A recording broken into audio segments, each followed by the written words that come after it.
اعوذ باللہ من الشیطان الرجیم بسم اللہ الرحمن الرحیم۔ میں محمد احمد رانا، آپ دیکھ رہے ہیں میرا فیس بک اور یوٹیوب چینل۔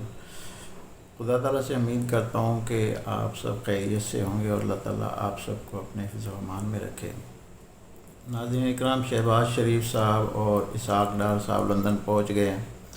اور وہ تقریباً اسحاق ڈار صاحب جو ہیں پاکستان کو 18,000 ارب روپے کا مقروض کر کے گئے ہیں، اور جو پیسہ نیب کو دیا ہوا تھا وہ بھی انہوں نے واپس لیا، اور اپنے کیس شہباز شریف صاحب اپنے کیس جو ہے وہ کلیئر کر گئے۔ اسحاق ڈار کے اوپر جو کیس تھے وہ کلیئر ہو گئے، نواز شریف کے ساتھ صاحب کے جو اوپر کیس تھے وہ بھی کلیئر ہو گئے، زرداری صاحب کے اوپر جو کیس تھے وہ بھی کلیئر کر گئے۔ انہوں نے جو ترمیم کی ہیں اس میں یہ کیس سے فارغ ہو گئے۔ تقریباً 18,000 ارب کا قرضہ دیے، اور اس سے پہلے جو قرضہ تھا وہ بھی پاکستان کا تقریباً اتنا ہی نواز شریف صاحب کے اوپر جو قرضہ جس کے اوپر کیس چل رہا تھا، اگر یہ قرضہ واپس آ جاتا تو پاکستان کا ڈالر جو ہے نا بڑی تیزی سے نیچے آ سکتا تھا، لیکن ایسا نہیں ہوا۔ پاکستان کی معیشت کی طرف کسی بندے نے بھی توجہ نہیں دی، نہ تو اسحاق ڈار صاحب وہ اپنے ڈالر کمانے کے چکر میں لگے رہے، شہباز شریف صاحب جو وہ صرف تجربے کرتے رہے، انہوں نے کوئی بھی ایسا کام پاکستان کے لیے، پاکستان کی عوام کے لیے، کسی کے لیے بھی نہیں کیا، سوائے اس کے کہ وہ اپنے قرضے معاف کروانے کے لیے یا باجوہ صاحب کو ریلیف دینے کے لیے۔ اچھا، باجوہ صاحب کا ذکر آیا تو اس میں جو ہے اختر مینگل صاحب کو کسی نے پوچھا کہ بھائی آپ نے جب جنرل باجوہ صاحب جو تھے وہ ایکسٹینشن لے رہے تھے تو ان کو ووٹ کیوں دیا؟ تو انہوں نے بولا کہ جو بلوچستان میں مسنگ پرسن ہیں اس میں جو ہے تقریباً 150 لوگ میں نے مسنگ پرسن جو ہے وہ ایکسٹینشن کے لیے جو میں نے ووٹ دیا، وہ اس صورت میں میری ان کے ساتھ کمٹمنٹ ہوئی تھی کہ 150 لوگ کو رہا کیا جائے گا، تو 150 لوگ وہ جو ہے مسنگ پرسن بلوچستان کے وہ رہا ہوئے، اور جو ہے اختر مینگل صاحب نے ان کو جو ہے ایکسٹینشن کے لیے ووٹ دیا۔ وہاں کی اکثر آپ نے بہت ساری ویڈیو دیکھی ہوں گی جس میں جو ہے لیڈیز ننگے پاؤں احتجاج کر رہی ہیں، کسی کے بہن، کسی کے بھائی، کسی کے چاچا جو ہے وہ مس ہیں، وہ نہیں مل رہے تو وہ احتجاج کر رہے ہیں۔ تو باجوہ صاحب اگر 150 لوگ چھوڑ سکتے ہیں تو باجوہ صاحب بقایا جو بہنیں بیٹیاں رو رہی ہیں ان کا کیا بنے گا؟ آپ تو ان کو 150 لوگ چھوڑ کے چلے گئے، جہاں تک ان کا ایفرٹ ہو سکتی تھی انہوں نے آپ کو ووٹ دیا اور 150 لوگ جو ہیں وہ رہا کروا لیے، باقی کے جو لوگ ہیں وہ رہا کون کروائے گا؟ اور ابھی پاکستان کی جو صورتحال ہے، بہت سارے جو ہے پہلے تو بلوچستان میں مسنگ پرسن تھے، ابھی تو صوبہ پنجاب میں بہت سارے جو ہیں پی ٹی آئی کے مسنگ پرسن ہیں، پشاور میں بہت سارے جو ہیں مسنگ پرسن ہیں، ان کو کون چھڑوائے گا؟ ان کو کیسے رہا کیا جائے گا؟ جو عارف علوی صاحب نے بیان دیا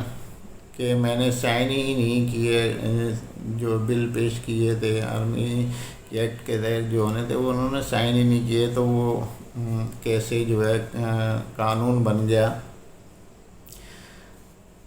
تو میرے خیال میں تو بہتر یہی سمجھتا ہوں کہ جنہوں نے پورے پاکستان کو جو ہے سمجھ لو کہ عوام جو ہے ان کی سنی نہیں جاتی، جن کا کوئی سن نہیں رہا، جن کا عدالتوں کے اوپر دباؤ ہے، جن کا ججز کے اوپر دباؤ ہے، جو ایک سیشن جج وزیر اعظم کو سزا سنا سکتا ہے، جو ہے سپریم کورٹ کی نہیں سنتا، وہ سزا سنانے کے بعد ملک سے باہر چلا جاتا ہے،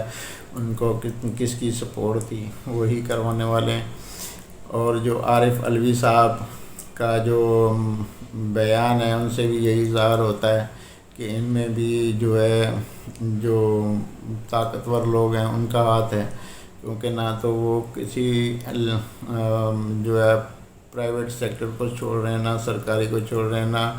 عوام کو کوئی ریلیف دیا جا رہا ہے، اور عوام کو ڈنڈے مار کے، لیڈیز کو ڈنڈے مار کے تھانوں میں بند کیا جا رہا ہے،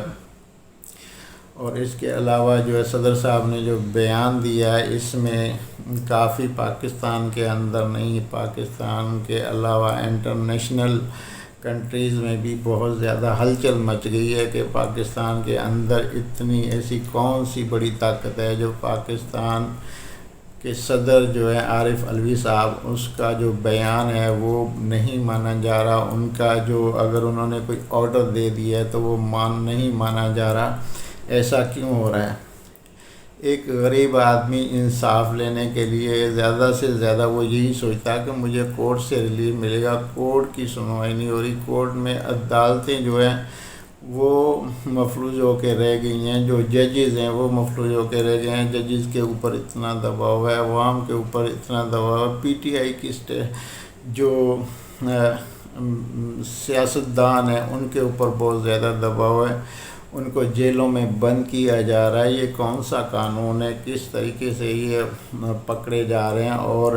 لیڈیز جو ہیں ان کو لیڈیز ہی پکڑ سکتی ہیں، یہ قانون پاکستان کا کہتا ہے، جبکہ آپ نے دیکھا ہوگا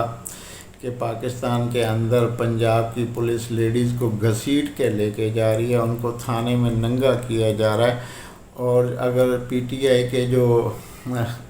سیاستدان ہیں اگر وہ ان سے سائیڈ پہ نہیں ہوتے، پی ٹی آئی سے ان کو ہٹنے کے لیے راضی نہیں ہوتے، تو ان کے گھر والوں کو دھمکیاں دی جاتی ہیں کہ آپ اگر آپ کا شوہر یا آپ کا کزن یا جو بھی ایم پی ایم این اے ہے جس کو پکڑنے کے لیے جاتے ہیں وہ نہیں آئے گا تو ہم آپ کو ننگا کریں گے۔ یہ کس قانون کے تحت ہے؟ اس طریقے سے تو فرعون نے بھی نہیں کرا تھا۔ فرعون نے اپنے آپ کو خدا مانا ہوا تھا، خدا سے تو بڑھ کے کوئی بھی نہیں۔ آج ان کی فرعون کہاں ہیں؟ ان کی اولادیں کہاں ہیں؟ اللہ تعالیٰ کا عذاب ان کے اوپر نازل ہوا ہے، جو غریبوں کی آہیں لیتے ہیں وہ برباد ہو جاتے ہیں۔ یہ قرآن سے ثابت ہے، یہ حدیث سے ثابت ہے۔ اگر اس طریقے سے جو ہے غریب عوام کے اوپر دباؤ آتا رہے گا، ججز کے اوپر دباؤ آتا رہے گا، صدر کے اوپر دباؤ آتا رہے گا، غیر قانونی طریقے سے جو ہے یہ کسٹڈیز ہوں گی، غیر قانونی طریقے سے جو ہے سزائیں ہوں گی، تو یہ فرعون کا قانون ہے، یہ انسانیت نہیں ہے، یہ مسلمانوں کا قانون نہیں ہے۔ اس فرعون کے سامنے موسیٰ علیہ السلام کھڑے ہو گئے تھے، ٹھیک ہے، موسیٰ علیہ السلام نے، آج موسیٰ علیہ السلام کا نام زندہ ہے، فرعون کا نام زندہ نہیں ہے۔ فرعون کو اللہ تعالیٰ نے نشان عبرت بنانے کے لیے جو ہے ان کی آج بھی مصر کے عجائب خانے میں ان کی جو ہے میت پڑی ہوئی ہے۔ اللہ تعالیٰ معاف کرے، ایسی نوبت نہ آ جائے پاکستان کے اندر کہ ان فرعونوں کے اوپر عذاب آئے اور پاکستان کی عوام بھی رگڑی جائے، جو ان کے اندر ایماندار ہے پھر وہ بھی رگڑے جائیں گے۔ اللہ تعالیٰ سے معافی مانگیں، اللہ تعالیٰ کے آگے گڑ گڑا کے رو کے معافی مانگیں، اور اگر کسی سے جو غلطیاں کوتاہیاں ہوئی ہیں، اگر کوئی بلیک میل بھی ہو رہا ہے، میں آپ بول رہا ہوں کہ میڈیا پہ آ کے بول دے، عوام بڑا دل رکھتی ہے اپنے پاکستانی بھائیوں کے لیے، تو عوام ان کو معاف کر دے گی۔ عوام پاکستان کا سر چشمہ ہے، عوام ان کو معاف کر دے گی۔ عوام کے دل میں مزید جو ہے ان کی عزت ہوگی اگر وہ حقیقت سامنے لے کے آ جاتے ہیں، جیسے عارف علوی صاحب نے جو ہے حقیقت سامنے لے کے آ گئے، میں نے سائن ہی نہیں کیے، تو پھر یہ قانون کہاں سے بن گیا؟ اسی طریقے سے اگر کوئی کسی کو بلیک میل کر رہا ہے، ہم نے یہ بھی سنا کہ آرمی چیف صاحب کی جو ہے نواز شریف صاحب کے پاس ویڈیوز پڑی ہیں، انہوں نے جو کمٹمنٹ کی ہیں تو اس وجہ سے وہ بلیک میل ہو رہے ہیں۔ تو میں دعوے سے کہتا ہوں اگر ایسی کوئی بات ہے تو ان کو سامنے لے کے آرمی چیف صاحب جو ہیں پاکستان کے رہبر ہیں، پاکستان کے رہنما ہیں، وہ سامنے آ جائیں عوام کے اور بولیں کہ بھئی میرے ساتھ یہ زیادتیاں ہوئی ہیں۔ میں دعوے سے بولتا ہوں پاکستانی عوام اس کے ساتھ کھڑی ہوگی اور اس کی سپورٹ میں کھڑی ہوگی، ہر چیلنج کا مقابلہ کرے گی ان کے ساتھ کھڑے ہو کے۔ مگر جو پاکستان کے حالات ہیں دن بہ دن خراب ہوتے جا رہے ہیں، اس طریقے سے یہ ملک نہیں چلے گا، اس طریقے سے حالات پاکستان کے مزید خراب ہوں گے، اس طریقے سے مہنگائی جو بڑھتی جا رہی ہے۔ آج میں نے ایک ویڈیو دیکھی ہے، ایک بندے نے 5 بچوں کو، اپنے 5 بچوں کو ذبح کر دیا، اس کے بعد خود پھانسی کے پھندے میں لٹک گیا۔ اس طریقے سے کچھ دن پہلے کی ویڈیو میں نے ایک دیکھی کہ ایک بچی دکان پہ جا کے، ایک پختون ہماری بیٹی جو ہے وہ دکان پہ جا کے روتی ہوئی کہہ رہی ہے مجھے میرے پاس روٹی نہیں ہے، روٹی کے لیے پیسے دے دو۔ تو ایسے حالات ملک کے ہو گئے ہیں۔ تو یہ آنے والے وقت میں جس طریقے سے مہنگائی بڑھتی جا رہی ہے، ہر تیسرے دن پٹرول 15 سے 20 روپے بڑھا ہوا ہوتا ہے، جبکہ گزرے ہوئے دنوں میں اگر سوچا جائے تو پاکستان میں 20 پیسے 25 پیسے یا 2 پیسے اس طریقے سے پٹرول بڑھتا تھا۔ ابھی 15 روپے 20 روپے 25 روپے اس طریقے سے پٹرول بڑھتا ہے، اور اگر اسی طریقے سے پٹرول بڑھتا رہے گا تو یہ غریب عوام کہاں جائے گی؟ ایک پٹرول بڑھتا ہے، اس سے خوردنوش ساری چیزیں بڑھ جاتی ہیں، ان کے ریٹس بڑھ جاتے ہیں، تو وہ مہنگائی بڑھے گی آٹومیٹکلی۔ کم سے کم ڈیزل اور پٹرول کو تو کنٹرول میں رکھیں، جو جس کی وجہ سے جو ہے مہنگائی بڑھتی ہے۔ باقی چلو چیزیں نہیں کنٹرول میں رہ سکتی تو اتنا ایشو نہیں ہے،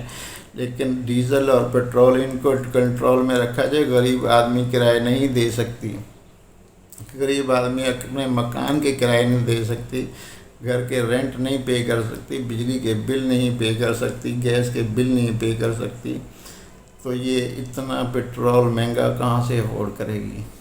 بہت شکریہ، اپنا خیال رکھیے گا اور کامنٹ میں رائے کا اظہار ضرور کیجیے گا۔ Thank you.